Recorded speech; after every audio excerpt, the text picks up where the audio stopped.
Radio Fígaro. Dirección y producción Gastón Sosa Michelena. Por canal de YouTube Radio Fígaro. Notas y entrevistas, turismo, gastronomía, sentidos y amores. Café Cinema, aromas de películas, renovado. Radio Fígaro.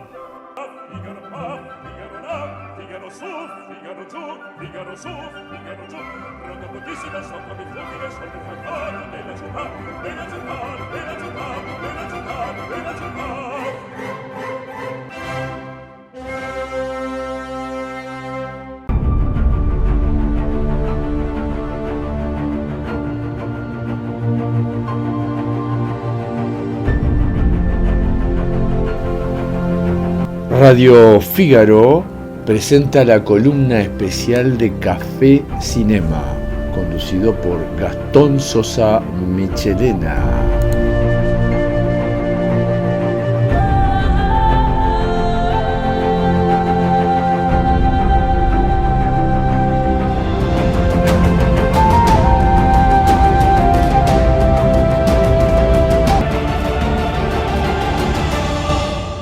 Aquí estamos en Radio Fígaro, especial columnas que tenemos en el canal de YouTube, que agradecemos mucho suscribirse y tocar la campanilla para recibir en los distintos momentos las novedades que tenemos aquí en Radio Fígaro.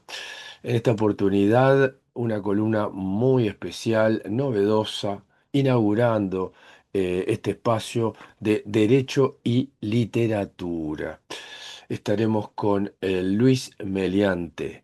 Luis Meliante, doctor en leyes, que él mismo de alguna manera nos ubicará en su profesión y el sentido de por qué el vínculo del derecho con la literatura.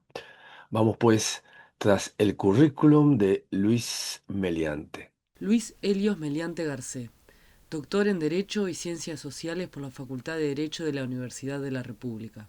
Fue profesor adjunto efectivo en la Cátedra de Filosofía y Teoría General del Derecho y profesor de posgrado en la Facultad de Derecho. En la actualidad es profesor titular de Teoría y Filosofía del Derecho y Escritura Académica 3 en la Facultad de Derecho del Centro Latinoamericano de Economía Humana, CLAE, y es miembro correspondiente del CIDIL, Coloquio Internacional de Derecho y Literatura. En Café Cinema,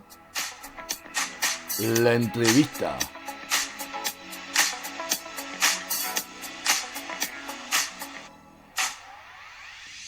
Luis Helios Meliante Garcé es autor, coautor de libros con publicaciones de artículos de su especialidad en revistas nacionales y extranjeras.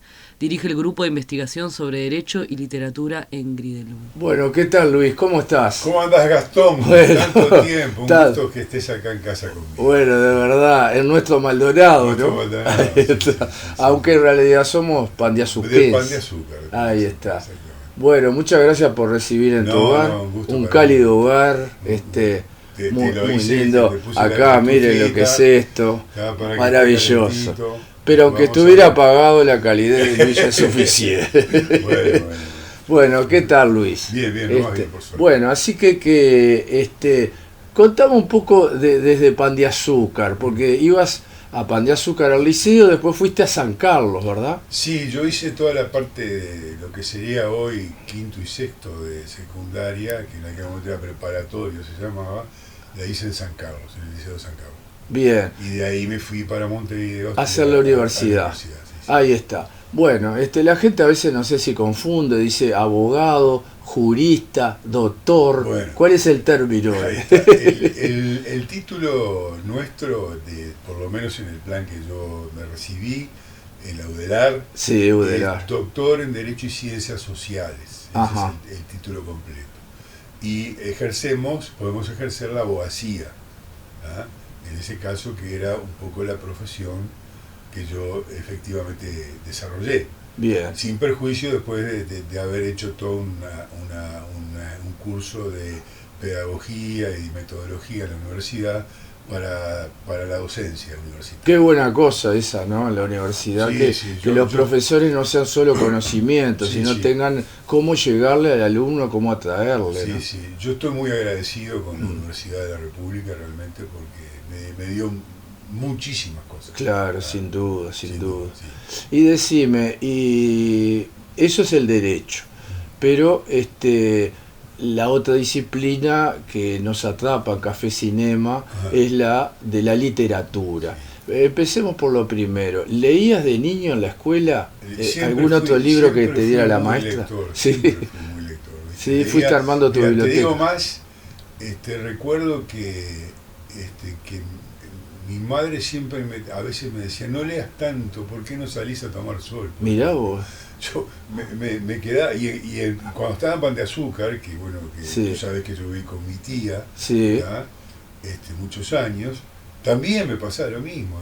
Ella tenía una casa de aquella época con parral en el fondo y gallinero y todo lo demás, y a mí en el verano me gustaba sentarme abajo del parral. Ya había empezado a tomar mate cuando era muy gurí, Sí. tenía 13, 14 años, y leía muchísimo. Leía Qué muchísimo. maravilla. Me gustaba leer, leía todo lo que agarraba, era como una especie de medio de compulsión para leer. pero qué bueno. Sí. Bueno, así que estamos hablando un poco de los libros, Luis, que tú leías. ¿Recordás alguno en secundario, del liceo? Por ejemplo, si me preguntaras a mí, ya que venimos del mismo pueblo, yo de la escuela no me acuerdo demasiado libros, sí, Platero y yo, alguna cosa de esas, pero a mí lo que me marcó fue tercer año de liceo. Sí. Con literatura, Sí, sí, cómo no. con Policho Sosa, Sí, con sí, gente sí. así. La Tapera y Don El Quijote. combate de la tapera. Sí, El el combate de la Tapera Sí, sí. y Don Y Don Quijote. Quijote, sí, Y Don Quijote, después ya de grande, y transitando por mi profesión, empecé a entender en mi piel lo que algunos han dicho, que una cosa es leerlo a los 20, otra a los 40, otra a los 60. Por supuesto, no tiene nada que ver. No. Yo me acuerdo que, por ejemplo, coincido contigo Sí. en cuanto a que ese momento, digamos, del despertar del interés por la literatura, en aquella época fue tercer año de liceo, Sí. por los grandes profesores que tuvimos, ¿no? Ajá. ¿Ah? Y recuerdo que para mí, por ejemplo, un libro que me marcó profundamente Sí. fue La Ilíada. La Ilíada. Sí, brutal. Qué eso fue maravilla, brutal, digo, porque yo a mí me gustaba mucho la historia también. Claro. Yo Estaba muy vinculado a la historia. Mi inclinación era a las humanidades, ¿verdad? Claro, Las historia, filosofía, literatura. Y me acuerdo que yo me hacía una composición Sí. de todo como era el relato de la Ilíada, que me encantaba. Sí, ¿no? y esa composición era imaginándote un territorio, una especie con geografía, o la composición de los personajes entre De sí. todo, inclusive Sí. la geografía, porque no me acuerdo quién fue uno de los tantos profesores muy buenos que tuvimos en aquella época, Sí. nos había dicho algo así como que los griegos, Ujú. de aquel momento, en este caso Homero, por ejemplo, Sí. podían hacer este tipo de creaciones y este tipo de pensamiento precisamente por el paisaje geográfico y su entorno en donde vivían. Ahí está, Porque claro. realmente, yo no sé si vos conocés Sí. Grecia, yo estuve. Estuve, sí, Bueno, está. en Mykonos. Bueno, está, vos fuiste a un lugar especial. Especial, bueno, si no fui a estudiar historia, Sí, precisamente. no. Fui- Ahí no vas a aprender. No. Ahí, mira, la película de Meryl Streep, es maravillosa, con todas las canciones de ABBA, Sí. cuando recorre todo eso, Mamma Mamma Mía. Sí, Mamma Mía. Bueno, y Que hay dos versiones. sí, es subyugante, Sí, está muy Grecia. bueno, está muy bueno. Sí, Yo sí. conozco Mykonos también. Y hay una película que se llama Yo amo a Valentine, en la cual una mujer que tiene una vida muy repetitiva, sin sorpresas, sin alegrías, en su matrimonio, en su hogar, en su vida, un día mira en un almanaque Grecia y agarra, saca un pasaje y se va a Grecia y larga la chancleta. Sí, sí, Es solo eso, es sí, una sí, comedia, sí. pero a mí me pareció encantador por Sí, Grecia. sí, es brutal. Sí. Además, yo fui en una época, te estoy hablando Sí. que fui, a ver, déjame pensar un poquito.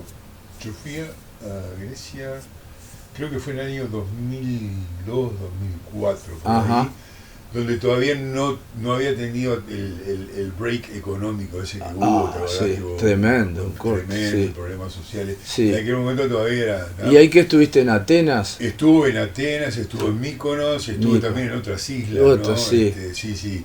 Y realmente pasamos ¿Y espectacular. qué pasó? ¿Se te vinculó algo a esa historia literaria que habías visto? Todo, porque yo me acuerdo... ¿Le que encontraste como un paisaje? Sí, claro, además que cuando... A ver, tú sabes la historia del Partenón, ¿no? Sí, Ese, más ¿no? o menos. No, Sí. que no, pero a ver, Sí, pero- que eso que nos muestran Sí. no es lo original. Sí, claro, Porque claro. tuvieron que rehacer todo porque los ingleses, los Todo. italianos, Y todo, que se llevaron todo. todo. Se llevaron. Desde el último Si mármol. querés ver muchas cosas, anda a Londres. Entonces, claro, están en el Museo de En Londres. el Museo de Y además Londres. creo que hay un reclamo internacional Sí, todavía. Que en no- el museo y en el puente. que En el no puente. ha podido prosperar. Sí. Entonces digo, el Partenón fue templo en su momento, Sí. después también fue fortaleza militar, Claro. lo ocuparon los italianos, después los Sí. ingleses, después los ingleses Ahí empezaron a está. llevarse todo, yo qué sé. Pero ¿qué pasa? Ahí de alguna manera vos ves desde ahí arriba, Sí, llegás a ver e imaginarte cómo era Grecia, Atenas en aquel momento. claro. Y es fabuloso. Fabuloso. Y tengo, digamos, fui al Museo de Atenas, entre Sí. otras cosas tengo ese recuerdo, Sí, y yo, me decía un profesor, vos cuando vayas a un museo, por ejemplo, que veas que hay esculturas y piedras de muchos años, tocalas, decía Tocalas. que eso te va a transmitir una energía claro, especial. una energía de la Y vos historia. sabés que los griegos no te dejan tocar ni No. un pelo, no te dejan No. levantar una piedra. Sí, sí. ¿No? Y yo me acuerdo que empecé a tocar Sí. unos sarcófagos que había, Ah, y me empezaron está. a tocar pito. ¿viste? No, claro. Oh. Y tuve Y que... bueno, pero la pero sensación en la tuviste. definitiva quiero Sí, decirte sí. que esas cosas son excelentes. Excelente. Son, sí, la verdad que sí. Bueno, y en definitiva, por otro lado, tengo mucho, me formé mucho y tengo mucho interés en la literatura latinoamericana, uruguaya, por ejemplo, autores para mí, por ejemplo, como Sí. Benedetti, Galeano, Son notables. Cortázar, digo, son Sin lugar a dudas. excelentes. Bueno, muy bien. Estamos con Luis Meliante y ahora vamos a pasar un poco a esa otra etapa en donde Luis hace una relación entre el derecho y la literatura.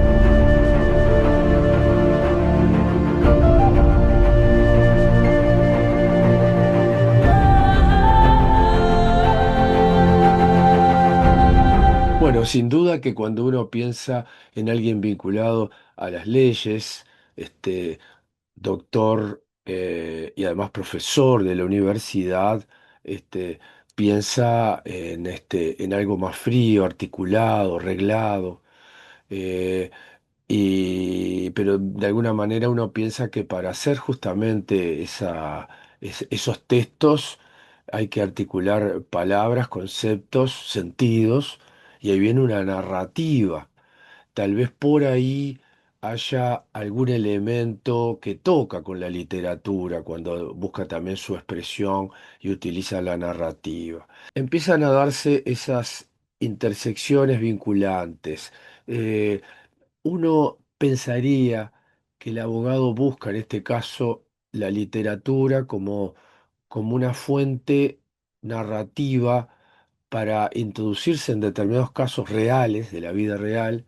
eh, Puede también tomarlo como metáforas, como que ese cuento o esa novela esté dando a luz un personaje determinado que tuvo un determinado acto y que eso podría plantearse de pronto en un juicio de la realidad. ¿Va por ahí?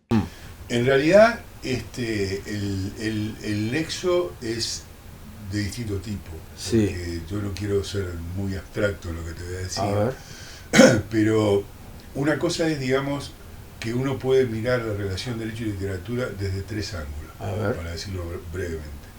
Es decir, uno, es decir, derecho en la literatura, es decir, vos podés buscar en obras literarias aspectos jurídicos. Exacto. ¿Tá? Claro. Que hay en la literatura universal de todo tipo. Claro, ¿tá? claro. Otra es el derecho como literatura, que ahí es porque tú me allanaste un poco el Lo que camino, yo porque comentaba. me hablaste de la narrativa, Bien. y precisamente el derecho como literatura tiene una impronta necesariamente narrativa. Claro. Es decir, no puede ser otra cosa que narrativas que uno elabora. Bien. Que hace, ¿tá? Y por otro lado, La el tercera. derecho de la literatura. Ajá. Es decir, que hay toda, digamos, una cuestión que regula aspectos formales, bueno, claro, ¿tá? claro. O legales Sí, de sin cómo duda. funciona esos contenidos. ¿Y cuál de esos tres aspectos? Supongo que mí- los dos primeros. Los dos primeros, Sí. bueno, claro, los dos Sí. primeros son... A ver, hay gente que se especializa en el tercero. No, no, sin duda. ¿tá? Y sabe muchísimo. Pero todo claro. el tema de derecho de autor, todo ese tipo Pero de cosas por está favor, radicado allí, ¿no? yo en ese aspecto te dejo ya con los otros dos puntos, pero cuando fui a publicar Guiño de un profesor tenía Claro. muchas fotos y Claro. las bajé todas, Claro, porque hablé con un doctor de Agadu, sí. muy gentil, apenas me conocía, dice, venite a mi estudio, vamos a ver, déjame investigar la norma universal, ¿no? Dice, yo creo que no vas a tener problema, pero no te lo puedo asegurar. Y terminé poniendo cosas de cine nacional que le pedí permiso, autorización Sí, sí, y sí, tal. sí, sí. Pero Sí, sí. no me quise arriesgar. No, pero eso pasa mucho. digo, Y de ser porque una especialista en ese también tercer he punto. publicado cosas acá en Argentina, en Brasil, Claro. generalmente a veces las editoriales te ponen que eso no se puede reproducir. No, claro. Entonces tenés que pedir un permiso especial. Perfecto. Por ejemplo, artículos míos que se han publicado acá primero, después en Ah. Brasil y en Argentina, tengo que mandar una nota y darle Perfecto. permiso, y tiene que ser poner una constancia que diga Que que diga. fue publicado Sí. primero. ¿Me explico? Exacto. Bueno, Bien. derecho de la literatura. Bien. Ahora, los otros dos. Los otros dos. Vamos. El derecho como literatura. Bien. Es decir, bueno, buscar obras con conceptos y aspectos jurídicos en obras literarias. Ajá. Es una tarea apasionante que siempre surge. Sí. De hecho, nosotros ahora, yo te invité. Sí, claro. Vamos Y- a tener una jornada en el CLAE, Claro. en donde vamos a analizar un cuento de Carlos Martínez Perfecto. Moreno, que se llama El Careo, y Perfecto. precisamente es un tema de Exacto. narrativa jurídica que está instalado ahí. Eso Claro. es el derecho en la literatura. En la literatura. ¿tá? Que supongo que con tu ojo profesional estarías leyendo un cuento que de repente no sabías ni para dónde va a derivar, pero tu ojo empezaba como una lupa. Si encontraba algo de esto, decía, este es lo por mío. supuesto, siempre, pero siempre hay. Porque, Sí, ¿no? a ver, después Sí. te voy a Ahí comentar está. algunas cuestiones. Bien. Y después el otro aspecto, El que es otro. el que más me apasiona a mí, A ver. que es el derecho como literatura, Ajá. que es lo que vos decías Sí, respecto de la narrativa. narrativa. Y todo. O sea, la narrativa Sí. es una especie literaria. Claro. ¿Tá? Entonces tenemos que decir, a ver, que efectivamente yo soy de los que piensan, no todo el mundo Sí. lo sostiene, pero que el derecho está compuesto de narrativas que se entrecruzan constantemente. Claro. ¿Tá? Narrativas que salen incluso de los aspectos formales del legislador, narrativas que están en las sentencias judiciales, narrativas que están en los escritos que hacemos los prácticos cuando defendemos un caso. Entonces, todo eso tiene una riqueza literaria brutal. Ajá. Y este movimiento se ocupa y se preocupa y se ocupa Ahí está. de analizar estas cuestiones en la relación metodológica, y además Bien. tiene otro aspecto fundamental, que es el marco educativo, Perfecto. porque se utiliza mucho para la enseñanza. Ahí está. Brevemente, antes de ya zambullirnos a algunos cuentos o libros, cuando te decís este grupo, ¿podrías explicarlo un poquito Sí, más? te iba a decir que Sí. yo formé en el año 2021 Sí. un grupo de investigación específico Ah. sobre este tema con docentes del CLAE, de la Universidad Católica y de la UDELAR, De UDELAR. de las tres Sí, universidades sí. que en ese momento estaban Ajá. manejándose, y estamos ya en una tarea desde esa época, Ajá. primero con cursos de iniciación que yo di, Sí. para de alguna manera capitalizar Ahí el está. tema, que además yo me formé también con profesores en España. Ahí ¿tá? está. Y de alguna manera después empezamos a ir buceando Sí. en estas dos vertientes. Perfecto. Que yo te hablo. Desarrollando el tema de Derecho y Literatura. Derecho y literatura, Ahí que está. como decía un querido profesor, amigo de la Universidad de Málaga, hoy fallecido, Carlos González, decía siempre que no podemos hablar de derecho como, mejor hablamos derecho con. ¿En esa investigación encontraron un vacío en Uruguay? Totalmente. ¿No encontraron antecedentes? No, muy poco, algunas referencias, algunas cuestiones, preocupaciones en uno de los mejores juristas que tuvo el Uruguay, que Sí. fue Couture en su Sí. momento, Sí. y después cosas muy, y sin, más que nada relativas al lenguaje. Está, queda muy claro. Entonces pensemos, ¿qué, en cuentos, en novelas, dónde encuentran un campo más fértil para desarrollar esta investigación? Y puede ser en todo. ¿En todo? Sí, en todo. ¿En un poema? Y estoy trabajando la relación derecho y literatura en lo que llaman la poesía de la resistencia en la época de la dictadura. Claro. Por Está ejemplo. está muy claro ahí. ¿Entendés? Entonces Ahí digo, está. te encontrás con poesía de autores nacionales y más que nada Sí. yo estoy enfocándola en Argentina, Sí, Uruguay, Chile y Brasil, claro. pero más que nada en Uruguay también. Digo, no quiero ahora adelantar No, nada. no, porque está estoy claro, trabajando en una investigación, pero a ver, precisás que sí. poesía como resistencia Sí. y poesía de la resistencia. Claro, ¿no? claro, Contra perfecto. ese aspecto, digo, si no analiza, Ahí empieza está. otra cosa. Vayamos a algún caso concreto para que la audiencia pueda entender, como por ejemplo tú contabas antes de grabar este programa sobre María del Carmen, ¿puede sí, ser? Sí. Para así entendemos un poquito más en parte del cuento, de la novela, en qué parte encontrás ese vínculo puntual. Está, perfecto. Bien, ¿no? Muy bien, Además de así autores uruguayos. claro, así que ahora vamos a hablar concretamente para entender bien desde el lugar de un cuento concreto, en este caso de autores nacionales, ¿verdad? Este trabajo fue publicado en Perú, Sí, fue hecho por el grupo de investigación. por el grupo que habías contado. Que voy a nombrarte a las profesoras que están trabajando, porque de alguna manera me gustaría mencionarlas, que son la doctora Cecilia Barnech, Sí, la doctora Caterine López y la doctora María José Portillo. Las tres son Bien. docentes de la universidad y están trabajando conmigo en el tema. bien, Bien, entonces digo, analizamos el cuento María del Carmen de Francisco Paco Espina. Paco Espina. Un connotado escritor Sí, nacional que de alguna manera estaba vinculado a la literatura campestre, etcétera, etcétera. Y resulta que nosotros, investigando el tema, digamos, pudimos connotar que excedía un poco el marco de la narrativa de campo, digamos, ¿no? Ajá. De las costumbres de campo. sí, La anécdota es muy sencilla. María del Carmen es una chica, digo, que fue seducida por un joven, y quedando embarazada, digo, no, sin estar casada, que en aquella época era todo un tema importante de moral familiar y todo lo demás, no quiere afrontar ese desaire y se suicida. Entonces, de una manera muy dramática, pero bueno, después viene toda la trama que Spínola hace para tratar de resaltar qué pasa después de que se sabe por el padre de la chica que su hija murió de esa manera, y que además asocia inmediatamente esa situación con el embarazo del otro, que era de un vecino suyo, hijo de un vecino suyo.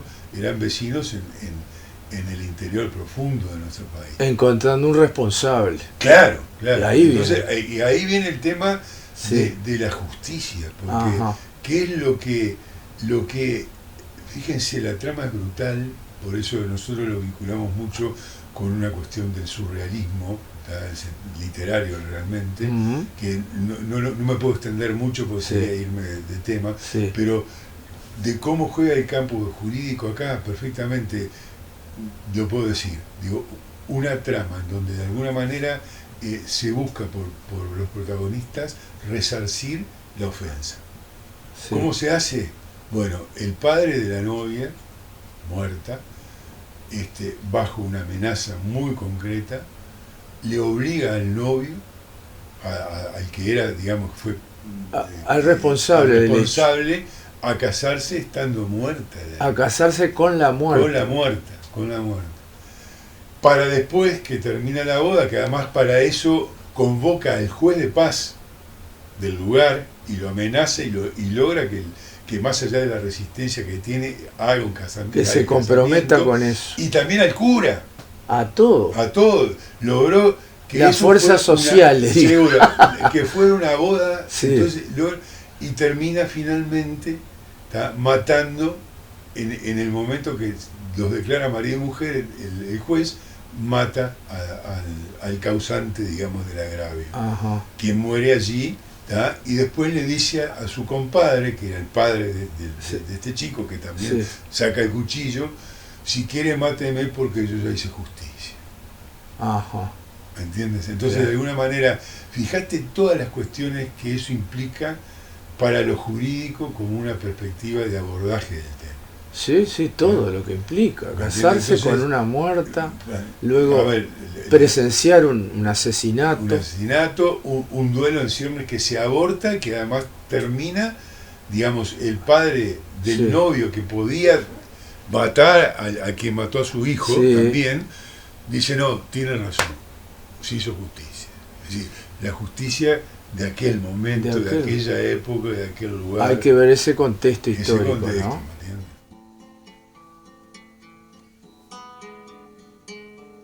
No había subido el sol a la mitad del cielo cuando los ranchos del viejo Nicanor Fernández llegó un gurí cortando campo, corriendo por entre maciegas. Ñaca Silda, manda decir madrina que vaya enseguidita, que la afinadita María del Carmen se ha matado. ¿Qué has dicho, muchacho? ¿Que María del Carmen? Sí, se tiró al pozo. Padrino no estaba. La tuvimos que sacar entre nosotros reciencito. Que vaya pronto, dice.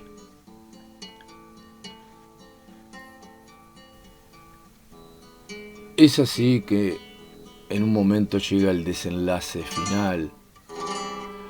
Y allí, entre el juez, el cura y quien va a hacer la propuesta final, se empieza a generar una discusión importante. Y no le van a hacer caso a un padre, el juez y el cura. Avise, no faltaba más. Le dice por un lado. Yo ya lo calculé, compadre, le dice. ¿No ve que de esta manera es un derecho, es de ley? Y he pensado que antes de enterrar a la afinadita, con un poco de buena voluntad se pueden casar. Yo lo he oído, se puede. Y el otro le dice, me parece imposible. ¿Quién va a querer casar a una difunta? Al viviente no lo cuento porque basta que usted lo quiera. Hasta para que lo mate se lo traiga a las crines. Pero casarla a ella. Y ahí es cuando se empieza a dar ese desenlace final, con una serie de dialogados sumamente interesante dentro de este encuentro, en el cual aparece algunos diálogos más, como ¿cómo? ¿Suicidio? ¿O pudieron sacarla con vida? Muerta la sacaron entre el mujerío. Se tiró por el Pillo Fernández que la engañaba a la pobrecita. Y ahí siguen parte de los dialogados y las discusiones, hasta incluso es descacharreante la llegada del cura. Cura, yo lo respeto la religión, pero si usted no me atiende, lo abro con sotana y todo, no hay tutía, lo abro. Hijo mío, tienes a Satanás en el cuerpo, le dice. Bueno, y ahí empieza todo ese dialogado. Cierre la puerta, compadre, yo voy a acomodar a mi hija. Por fin los he podido reunir a todos. Gracias, Dios bendito. Y así continúa este cuento tan interesante de María del Carmen de Francisco Spínola. Nosotros hicimos una investigación mucho más profunda, te digo, pero digamos con la cuestión surrealista de Spínola, que logramos investigar un poco todo lo que le había provocado este tipo de elaboración Claro. intelectual del cuento, que fue muy dramática para el propio autor, Claro, ¿no? sin duda. Y bueno, y después te pongo el caso... Porque no fue un hecho verídico. No, Estuvo en el es una imaginario ficción. del Una ficción, del pero escritor. Bebida, Sí. digamos, de la idiosincrasia Sí. y del territorio. Y una curiosidad inmediata que se me viene. Mm. Ustedes, los juristas, después de haber hecho esa interpretación, lo llevaron al papel de si eso hubiera sucedido de verdad y hubieras tenido que actuar como representante de la ley. Sí, claro. Lo pensaron. Una de las posibilidades es esa. Sí. Te digo, yo Sí, durante mucho tiempo, ahora no, me dediqué al ejercicio profesional privado, digamos, Sí, hace sí. mucho tiempo, pero en una primera época de mi vida profesional, Sí. cuando recién me había recibido, fui defensor de oficio Sí. en materia criminal. Ay, Nada. y en este caso, Y te puedo ¿de asegurar- qué lugar no, te no, podía? Te puedo asegurar que si yo hubiera Sí. intuido que Sí. mi vida se iba a canalizar para este lado, Sí, de buscar esta cuestión tan ¿cómo te voy a decir? Que alimenta tanto Sí. la mente y el corazón, que es la relación entre dos cosas como son el derecho y la literatura, yo hubiera sacado tantas anécdotas claro, claro. de aquel momento para hacer cuentos o para, Sí, o sí, para sí. tratar. Y bueno, esta era un poco la idea. Café Cinema un poco lo que pretende es tener un espacio humano en donde en las distintas disciplinas se puedan abordar, pero siempre dejando ver situaciones que todos sentimos. Y en este caso, como que el personaje que puede estar en la literatura se traspola a la persona, y de ahí, entre derecho y literatura, estamos creando esta linda columna, me parece. Me ¿verdad? parece, bueno, Bueno. ojalá sea así. Que- Digo, para mí ha sido un honor Bueno, que tú hayas pensado en mí como para poder ayudarte. no, es mutuo, porque tú Bueno. también me hablaste Bueno, de lo pero interesante fuera hacer. de eso también digo que pueda ser comprendido. Sí, esa es la idea, ahí está. Bueno, muchas gracias. Café Cinema, aromas de película.